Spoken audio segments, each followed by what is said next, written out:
Magandang umaga, narito na mga balita sa inyong PRTV News Break. Mamayang gabi na sisimulan ang pahalik sa Poong Jesus Nazareno.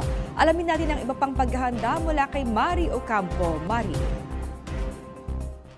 Alas 7 pa nga na gabi ngayong araw ang pahalik para sa Poong Jesus Nazareno, pero mga pila na agad ang bulungad sa atin sa maikiling stand.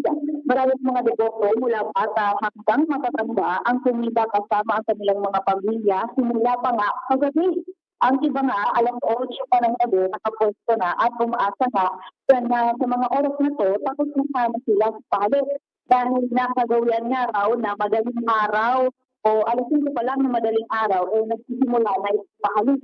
Aminado naman ang ilan na nagtalintuhan sa oras dahil nga inakalan ng karamihan ay alas 7 ng umaga sa halik na nagabi itong pahalik.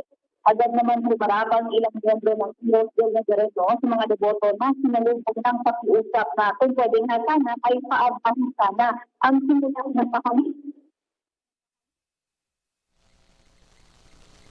Para hindi mag-crowd ng tao, dapat mag-start na sila. Mag-start na sila kahit mga 10 o'clock o ganun. Kasi pag nag-crowd ng tao, mahirapan kayo. Andyan yung mga gulo-gulo, yung mga singit-singit. Di ba? Ganito na, pag nag-meeting kayo ng mga iyos, tsaka mga ang gawin nyo, agahan lang ng kote. Kasi yung ibang madaling araw pa lang, nandito na.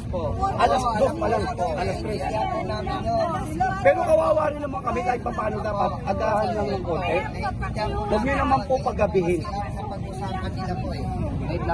Kasi kami rin po, deboto rin po talaga kami. As ilang years na rin po kami nag-ano ito, panata. Makikita naman po siguro nila na marami ng tao rito, baka po magbago yung decision nila. Tama po. Iaano na lang po namin yan. Tama po, Brad. Ito, pero Magbago. pag nag-meeting po kayo, yung na lang i-suggest nyo po kay kay father o yung pinakamataas sa nyo, na agahan lang po.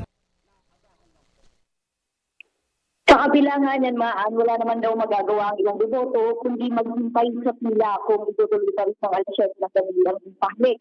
Anila kasi parte rin daw ito ng kanilang panata at debosyon para sa Jesus Nazareno. Yan muna ang ulat ako, si Mario Campo ng PRTV News. Nagsaservisyo para sa Pilipino. Maraming salamat sa iyo, Mari Ocampo. Itinaas na ng Health Department ang Code White Alert simula kahapon sa 6 ng Enero hanggang sa 10 kaugnay sa traslasyon. Inaasahan ang pagdagsa ng nasa 8 milyong deboto ng Nazareno sa Quirino Grandstand hanggang sa simbahan ng Quiapo.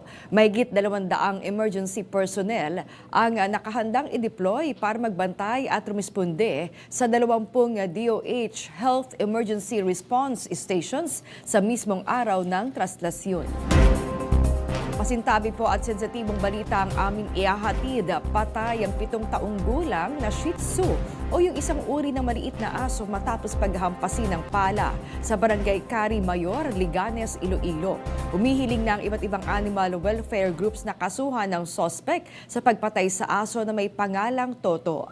Kwento na may-ari kay Toto, nangyari ang insidente 1 ng Enero o mismong bagong taon. Ito good news naman, inanunsyo ng Social Welfare Department na nagbabalik na ang pagpapalabas nila ng guarantee letters para sa medical and burial assistance sa ilalim ng Assistance to Individuals in Crisis Situation o AICS program. Ayon kay DSWD spokesperson, Assistant Secretary Irene Dumlao, sinimulan ulit ito nitong nagdaang Lunes, January 5, pero nananatiling suspendido ang direct cash aid o sa ilalim ng AICS program. At yan ang mabalitang nakalap ng inyong PRTV News Break. Live kami sa free-to-air, Beam Channel 31, Signal Channel 31 at sa YouTube. Tumutok din sa aming social media accounts sa Instagram, Facebook at TikTok sa @PRTV Prime Media. Ako po si Maan Makapagal. Magandang umaga.